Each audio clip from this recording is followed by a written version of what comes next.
In a previous episode of Pixel Valve, Rob made a Minecraft torch with his son.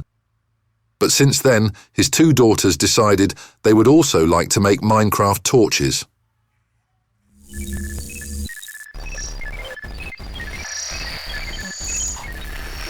After some squabbling, the girls decided they wanted Soulfire torches. They're the same, apart from being blue rather than orange. They could use the same molds. Rob got the girls helping, and while he was casting the parts, the girls were demolding and cleaning. The electronics for this needed to be different. Rob didn't want to use lithium-ion batteries because of how dangerous they can be, so a safer alternative was found. These are the TP4056 charging modules that I use in everything to charge lithium-ion batteries. This pink one is a lithium-ion battery, the blue one is a lithium-iron phosphate battery, commonly known as a LiFePO 4, and that's what I'm going to be using to build this torch. Because of that, I'm going to need to redesign the way the head works on this, because lithium-iron phosphate is less voltage than lithium-ion batteries. So I've 3D printed a translucent PLA tube which fits inside this bulb head. It's the holder that's going to hold my new light source, which is going to be the flexible filament type LED strips. They're 3 volts each and I've got 2 of them. And then in the centre I've got a solar garden torch module, cheapest variety, because it has less LEDs and it drains less power from the battery, so it's more efficient.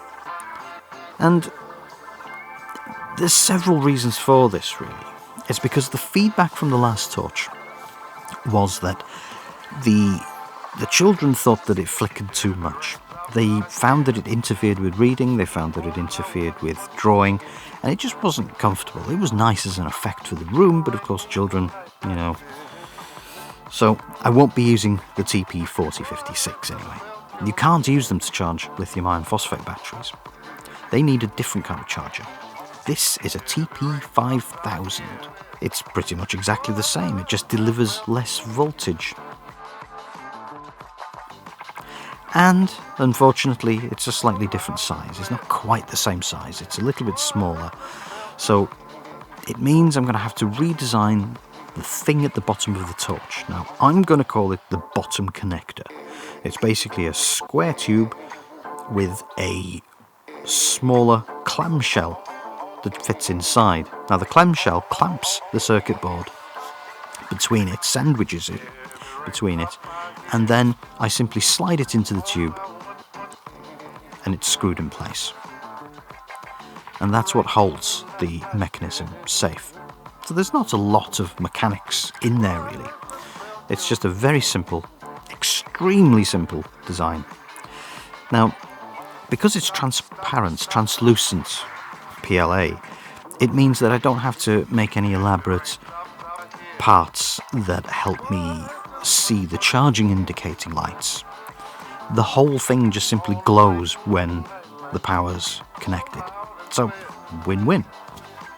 I've added that to the other Minecraft Torch download on the Thingiverse page, so it's there as an update if you did want to have a look at this. Now, apart from that, there's not a lot that's changed.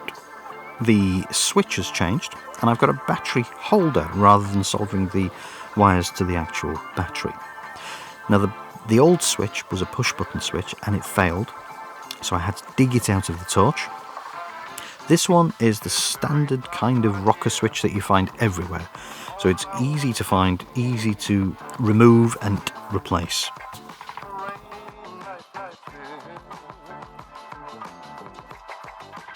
The only thing I will say about this is that the resin heads are actually glued into the torch, which means you can't easily pull out the filament head from the inside there.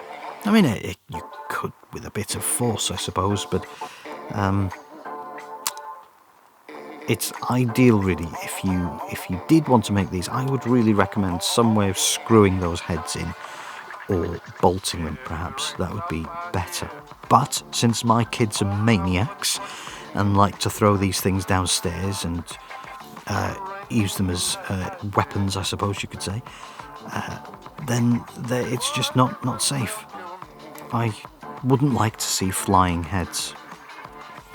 Now, I can imagine that these things will be tumbling inside cement mixer style ottomans full of toys, all getting crushed and crumbled and churned and tipped and stamped on and emptied everywhere. And, you know, they're going to take some serious abuse because kids will try and do everything with these things. They're not just going to sit on the bench by the side of the bed. That's just naive to expect that. So they have to be incredibly robust.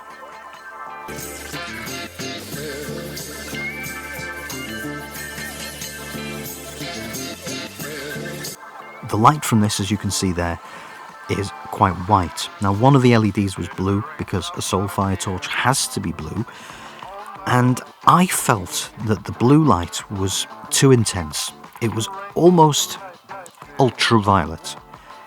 So I included a white LED strip too, just to neutralise it a little bit, keeping it blue, but keeping it usable. And you can see a slight flicker there, but it's very subtle, and that's really essential because it's nice to look at. It kind of convinces you that it is a Minecraft effect, but it also, when you turn your head away, it's usable as a torch for reading. It's not uncomfortable, it's not unpleasant. So you can read with this, you can draw and play games and everything else. It's quite bright, and it lasts for a very long time on a charge. So I think it's between 6 and 8 hours that the charge lasts for. Obviously, at the moment, as I'm preparing to make these things and finish them off, I'm going to test them out.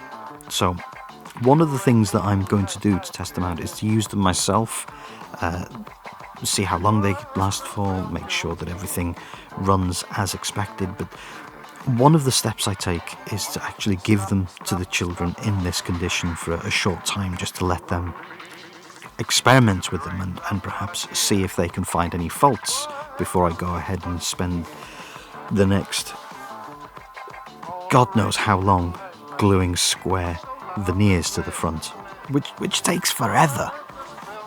Luckily for me, it wasn't a project that I did full time. It's just something that I would do when I was waiting for something else to dry or working on something else and couldn't. So it was on the side, being quietly built most of the time.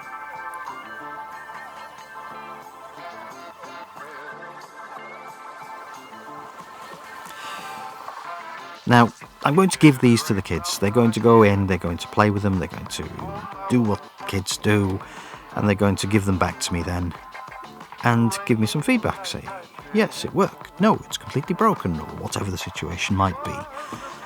And we'll find out more.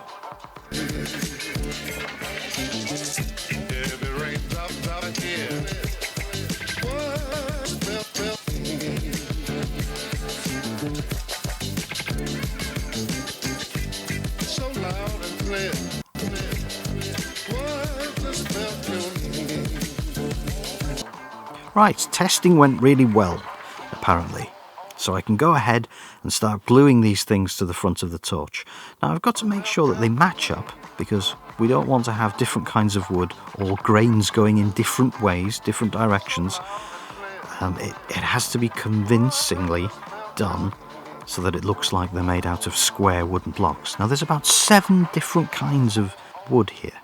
3 centimetres by 3 centimetres and less than 1 millimetre thick in places. So it's quite delicate work, and it's tedious too. I can glue about 4 of these at any one time. Then I have to clamp it, leave it, come back, and repeat the process. It takes a long time. And on some sides, obviously, you need to make sure that there's enough wood to cover both sides. And I only need 4 of these screw holes visible, so the others can be completely covered. Now that I could fill them in further with dowels and, you know, veneer them too, but I don't want to go over the top with this. Now I've got some of these squares left, and cutting these out is a real pain as well. It takes a long time.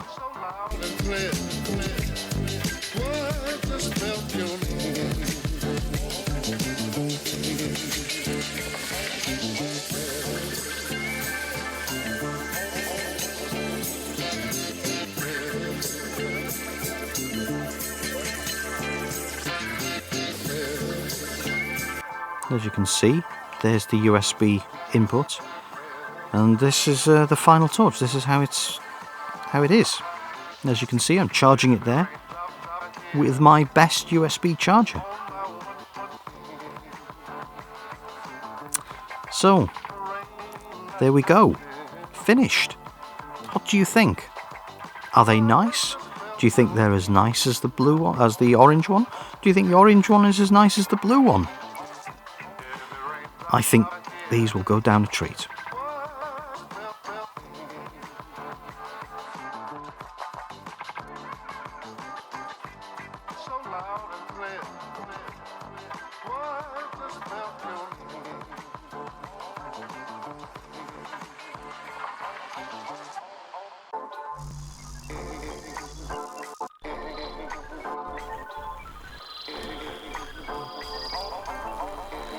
If you liked that video, like, share and subscribe. And don't forget to join us again in our next episode.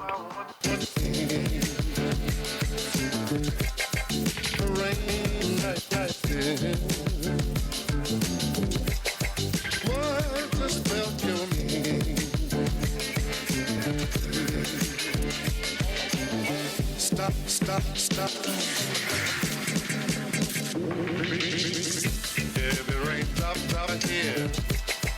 What just all the rain and night light, so loud and clear. What just felt your name?